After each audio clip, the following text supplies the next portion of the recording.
You know, the names on the Forbes rich list, the ones building rockets and digital empires.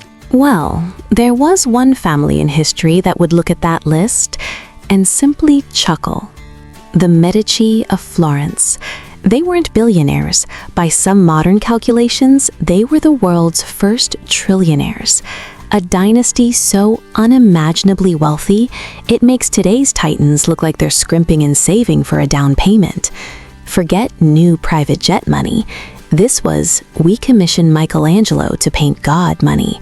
This was, we could buy countries for fun money. It's stories like this, the ones that feel almost too grand to be true, that connect us to a past that's so much wilder than we imagine. I'm Beatrice, and welcome to our corner of history, because here's the ultimate irony. While counting their mountains of gold, they became the very reason Protestant Christianity exists. It's like hosting a dinner party and accidentally founding a new religion. But to understand how a family gets to a point where they can accidentally reshape religion, we need to rewind way back, before the popes, before the masterpieces, to the man who laid the very first stone of the empire, Giovanni de' Medici. The Medici weren't royalty. They didn't start with castles and titles. They were originally wool merchants and small-time moneylenders from the countryside. Giovanni was different. He was quiet, cautious, and possessed a rare ability to see the world not just as it was, but as a system of risks and opportunities.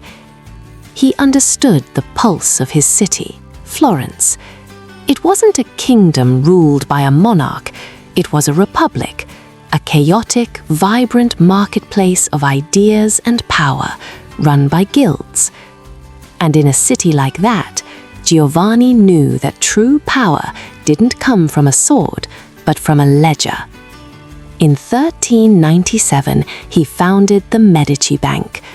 And this wasn't just another bank, it was a revolution disguised as a business. First, they perfected the letter of credit. Imagine you're a Florentine merchant in 1420. You need to travel to Venice to buy silk. Your option? Lugging heavy bags of gold florins across bandit-infested roads. It was a death sentence waiting to happen. Giovanni's solution was elegant. You'd deposit your gold at the Medici branch in Florence, and they'd give you a simple piece of paper, a letter, bearing their trusted insignia. You'd travel to Venice with only that slip of paper, presented at the Medici branch there, and receive your funds. It was the 15th century version of a certified check, a system built on one priceless commodity, the Medici name. Then came their true structural masterpiece, the holding company. Instead of one giant bank where a single bad decision could bankrupt the entire family, Giovanni set up a network of relatively independent partner banks across Europe, from London to Geneva. The main bank in Florence was the mothership, but each satellite branch was responsible for its own profits and losses. If the London branch made a catastrophic error, it wouldn't sink the mothership in Florence. It was a firewall. It was the blueprint for every multinational corporation you see today. But Giovanni's masterstroke was securing the most valuable client in the world, the Pope. Managing the vast, complex finances of the Catholic Church was more than a lucrative contract. It gave the Medici unparalleled legitimacy, access to enormous capital, and a level of influence that made them virtually untouchable. By the time Giovanni died in 1429, he had turned his family's modest business into a fortune worth, in today's terms, billions of dollars. He had built the engine, but his son, Cosimo, would soon use that engine to purchase something far more powerful than loyalty and far more lasting than gold. He would use it to buy immortality. Immortality? What does that even mean for a 15th century banker? It wasn't about living forever. For Cosimo de' Medici, it was about ensuring his family's name would. If his father, Giovanni, was the one who built the financial engine, Cosimo was the visionary who learned how to steer it. He was a different kind of man, quieter, more introspective, a leader who understood that the loudest voice in the room is rarely the most powerful one. He perfected the art of ruling from the shadows. Florence was officially a republic, and Cosimo never held the title of prince or duke. He didn't need to. He quietly influenced elections, curated alliances, and controlled the city's finances with such mastery that, as a contemporary noted, he was king in all but name. He didn't need a crown when he controlled the purse strings that paid for everything, from armies to altarpieces. And this is where his true genius shines. He realized that culture was the ultimate currency. He began pouring the family's fortune into art, architecture, and scholarship.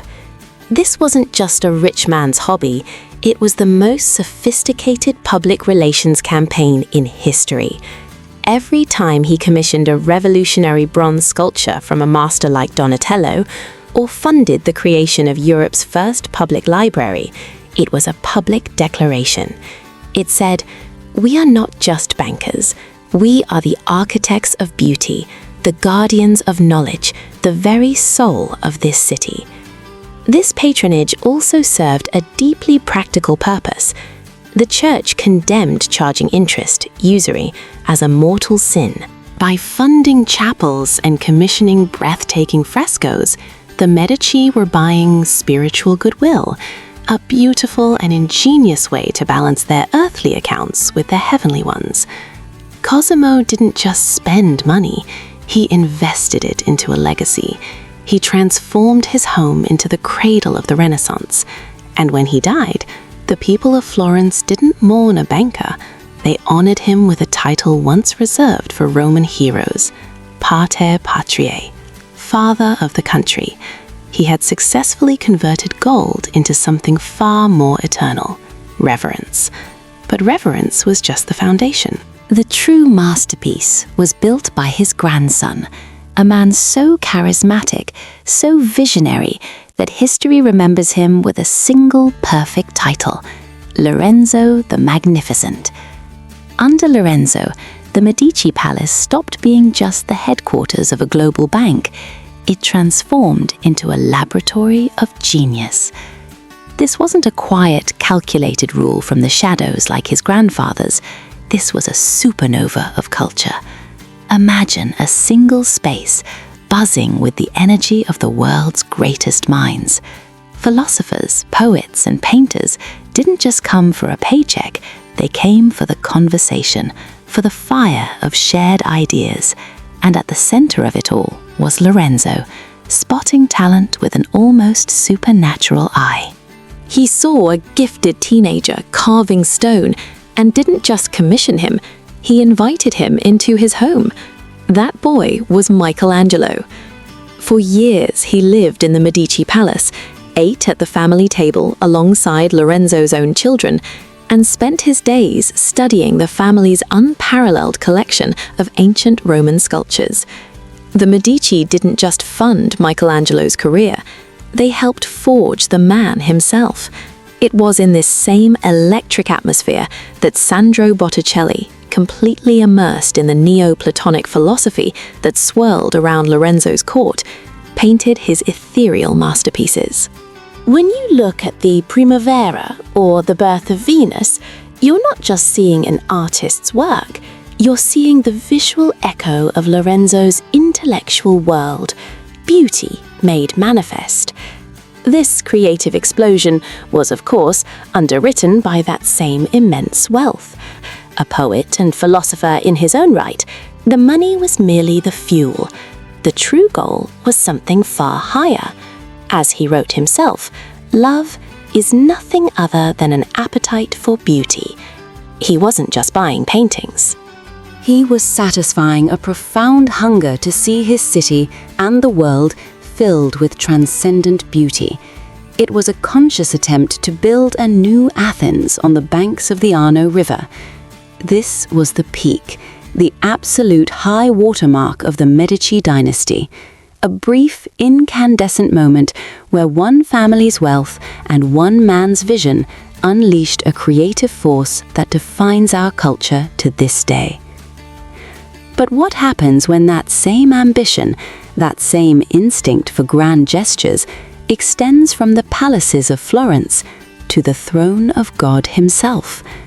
Because the Medici didn't just stop at controlling a city, they aimed higher. Lorenzo's own son, Giovanni de' Medici, became Pope Leo X. And he was a Medici to his core, a man who once famously said, "Since God has given us the papacy, let us enjoy it." And enjoy it he did. His ultimate project? Rebuilding St. Peter's Basilica in Rome into the most magnificent church the world had ever seen, a testament to God's glory and, of course, the Medici's power. There was just one problem. It was colossally expensive, so Leo deployed a familiar Medici tool, creative finance. He authorized the mass sale of indulgences across Europe, essentially get-out-of-purgatory free cards sold for cash. Every coin that clinked in the coffer was said to spring a soul from suffering. Imagine the scene.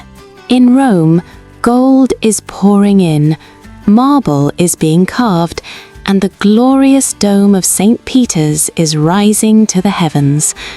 But hundreds of miles away, in a small German town, a quiet Augustinian monk named Martin Luther is filled with a righteous fury at this spiritual marketplace. He sees it not as salvation, but as corruption. And so, on October 31st, 1517, he takes a hammer and he nails a document to a church door, his 95 Theses. The hammer blows echoing in Wittenberg would prove louder than all the construction in Rome. They were the spark that lit the flame of the Protestant Reformation, shattering Western Christendom forever. It's the ultimate historical irony. It's like hosting the most lavish dinner party in history and accidentally founding a new religion in the process. His cousin, Pope Clement VII, would inherit this fractured world and would later commission Michelangelo to paint the Last Judgment in the Sistine Chapel. But look at it. It's not a triumphant Renaissance masterpiece. It's dark. It's terrifying. It's the art of an age of anxiety, a world torn apart by a conflict the Medici themselves had, in their boundless ambition, helped create. And like all empires built by human hands, their time too would come to an end.